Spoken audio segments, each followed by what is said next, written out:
Hello friends, नमस्कार, आदाब, सत श्री अकाल। स्वागत है आपका रोजगार विद नितिन यूट्यूब चैनल में। आज हम लोग एसएससी एमटीएस का प्रैक्टिस सेट पार्ट 3 करने चल रहे हैं। तो चलिए हम लोग स्टार्ट करते हैं बिना देरी किए हुए। हमारा पहला क्वेश्चन है, अनुसूची 9 को किस संविधान संशोधन से जोड़ा गया?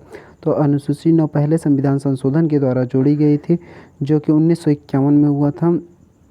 यह है पहला संविधान संशोधन 1951। 9वीं अनुसूची जोड़ी गई, भूमि सुधार व्यवस्था लागू की गई थी पहली अनुसूची के द्वारा। दूसरा क्वेश्चन है हमारा, गौतम बुद्ध ने अपना पहला उपदेश कहाँ दिया था? तो गौतम बुद्ध ने अपना पहला उपदेश सारनाथ में दिया था, जो कि बनारस में है। ये है हमारे गौतम बुद्ध जी। गौतम बुद्ध एक महापुरुष हैं जिनका असली नाम सिद्धार्थ गौतम था। गौतम बुद्ध का बचपन का नाम सिद्धार्थ था। गौतम बुद्ध को सिद्धार्थ या आदि नाम से जानते हैं। इनका जन्म 563 ईसा पूर्व में लुम्बिनी में हुआ था। इनकी मृत्यु 483 BC उत्तर प्रदेश के कुशीनगर में हुई थी। अगला क्वेश्चन है हमारा, जैन धर्म के पहले तीर्थंकर कौन थे? तो जैन धर्म के पहले तीर्थंकर ऋषभदेव जी थे। ऋषभदेव जी थे, जो कि पहला ही ऑप्शन है। ऋषभदेव जैन धर्म के पहले तीर्थंकर थे। ये हैं सभी तीर्थंकरों के प्रतीक चिन्ह। ऋषभदेव या आदिनाथ के प्रतीक चिन्ह बैल है, और सबसे इम्पोर्टेंट महावीर जी का प्रतीक चिन्ह सिंह है। अगला क्वेश्चन है, पृथ्वीराज रासो किसकी पुस्तक है?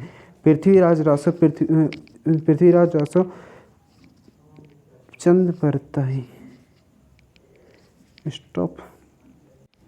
पृथ्वीराज रासो के रचयिता चंद बरदाई जी थे, जो कि चंद बरदाई जी पृथ्वीराज के मित्र थे। अगला क्वेश्चन है हमारा, ये हैं कुछ लेखक और उनकी पुस्तक। अर्थशास्त्र चाणक्य की, अष्टाध्यायी परिणी की, इंडिका मेगास्थनीज की। ये कुछ इंपॉर्टेंट पुस्तक हैं, जैसे मृत मुद्रा राक्षस विशाखदत्त की हैं। अगला क्वेश्चन है, भारतीय अंतरिक्ष अनुसंधान संगठन इसरो की स्थापना कब हुई थी? इसरो की स्थापना 15 अगस्त 1969 को हुई थी। ये है इसरो के कुछ महत्वपूर्ण उपलब्धियां। अगला क्वेश्चन है हमारा, पिनाका क्या है? तो पिनाका एक multi barrel rocket launcher system है, जो कि भारत के DRDO द्वारा बनाया गया है। ये है पिनाका। अगला क्वेश्चन, सबसे कम उम्र में भारत रत्न किसे मिला है? तो ये आप सबको पता होगा। सबसे कम उम्र में सचिन तेंदुलकर को 2014 में भारत रत्न मिला था, जो कि क्रिकेट के खिलाड़ी इन्हें क्रिकेट का भगवान भी कहा जाता है। अगला क्वेश्चन है, स्वर्ण मंदिर की स्थापना किसने की? तो स्वर्ण मंदिर की स्थापना अर्जुन देव जी ने की थी। ये है हमारा स्वर्ण मंदिर। अगला क्वेश्चन है, ऊष्मा का एसआई मात्रक क्या है? तो ऊष्मा का एसआई मात्रक होता है जूल। जूल है ऊष्मा का। ये कुछ मूल राशियाँ दी गई हैं और उनके मात्रक भी दिए गए हैं। अगला क्वेश्चन हमारा, मार्ले मिंटो एक्ट कब आया था? तो मार्ले मिंटो एक्ट 1909 में आया था। इसमें ही पहली बार मुस्लिम और हिंदुओं में पृथक निर्वाचन की बात की गई थी। ये 1909 मार्ले मिंटो एक्ट, जो अधिनियम, जो कि मार्ले मिंटो सुधार के नाम से भी जाना जाता है। अगला क्वेश्चन, 7वीं पंचवर्षीय योजना कब से कब तक थी? तो 7वीं पंचवर्षीय योजना 1980 से 85 से 90 तक थी। ये है 1985 से 90 7वीं पंचवर्षीय योजना। हमारा अगला क्वेश्चन है, विटामिन ए का रासायनिक नाम क्या है? तो विटामिन ए का रासायनिक नाम रेटिनॉल है। ये है कुछ विटामिन और उनके रासायनिक नाम।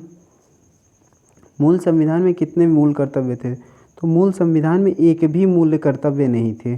मूल संविधान में एक भी मूल कर्तव्य नहीं थे। ये हमारे 10 मूल कर्तव्य हैं।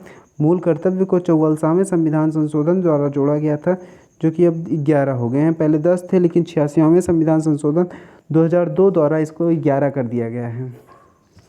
ताइवान की राजधानी क्या है? ताइवान की राजधानी ताइपे है।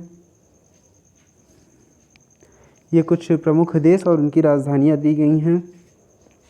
विश्व का सबसे ऊंचा पठार कौन सा है? तो विश्व का सबसे ऊंचा पठार पामीर का पठार है, जो कि एशिया में है। यह विश्व के कुछ महत्वपूर्ण पठार दिए गए हैं, आप लोग इसे याद कर लीजिएगा। विश्व का पहला कृत्रिम भ्रूण किस देश ने तैयार किया था? तो विश्व का पहला कृत्रिम भ्रूण इजराइल ने तैयार किया था। यह है इजराइल, मैप में आप लोगों को दिख रहा होगा, ये छोटा सा देश। साहित्य अकादमी पुरस्कार कब से दिया जाता है? तो साहित्य अकादमी पुरस्कार 1953 से दिया जाता है। यह है साहित्य अकादमी पुरस्कार। कथक किस राज्य का शास्त्रीय नृत्य है? तो कथक उत्तर प्रदेश का शास्त्रीय नृत्य है। ये है भारत के प्रमुख शास्त्रीय नृत्य, 8 प्रमुख शास्त्रीय नृत्य, जो कि भरतनाट्यम तमिलनाडु का, कथक उत्तर प्रदेश का, कथकली केरल, कुचिपुड़ी आंध्र प्रदेश, मणिपुर का, उड़ीसी उड़ीसा का, शास्त्रीय असम का और मोहिनीअट्टम केरल का। अगला क्वेश्चन, 2024 का ओलंपिक कहाँ होगा? तो 2024 का ओलंपिक पेरिस में होगा। ये 2020 का ओलंपिक के हमारे प्रमुख विजेता हैं। Gold medallist Neeraj Chopra, bronze medallist नहीं, ये सिल्वर मेडलिस्ट हैं रवि दहिया, और ये मीराबाई चानू, ये हैं, ऐसे ही सभी नाम दिए गए हैं, आप लोग इन्हें देख लीजिएगा। भारत को पोलियो मुक्त कब घोषित किया गया था? भारत को पोलियो मुक्त 27 मार्च 2014 को घोषित किया गया। अगला क्वेश्चन है, रोजगार सेतु योजना किस प्रदेश की है? तो रोजगार सेतु योजना मध्य प्रदेश की है। मध्य प्रदेश की प्रमुख सरकारी योजनाएं दी गई हैं। अगला क्वेश्चन है, प्रमोद भगत किस खेल से संबंधित है? तो प्रमोद भगत पैरा बैडमिंटन से संबंधित हैं। ब्रिक्स की सांस्कृतिक राजधानी क्या है? तो ब्रिक्स की सांस्कृतिक राजधानी वाराणसी। ब्रिक्स का फुल फॉर्म ये है, बी से ब्राज़ील, आर से रसिया, आई से इंडिया, सी से चाइना और एस से साउथ अफ्रीका। ब्रिक्स की स्थापना 2009 में हुई थी। प्रथम सम्मेलन 2009 रूस में हुआ था। अंतिम जुड़ने वाला देश दक्षिण अफ्रीका 2010 में जुड़ा। ब्रिक्स अब अपनी नई मुद्रा भी जारी करने वाला है। विश्व का तीसरा सबसे बड़ा वाहन बाजार कौन सा है? तो विश्व का तीसरा सबसे बड़ा वाहन बाजार इंडिया है। आईपीएल इतिहास में सबसे ज़्यादा चौके किस खिलाड़ी ने लगाए? आईपीएल इतिहास में सबसे ज़्यादा चौके डेविड वार्नर ने लगाए हैं। तो आज इतना ही, 25 क्वेश्चन थे, 25 क्वेश्चन ख़त्म हो गए। ऐसे ही वीडियो के लिए सब्सक्राइब करें। धन्यवाद।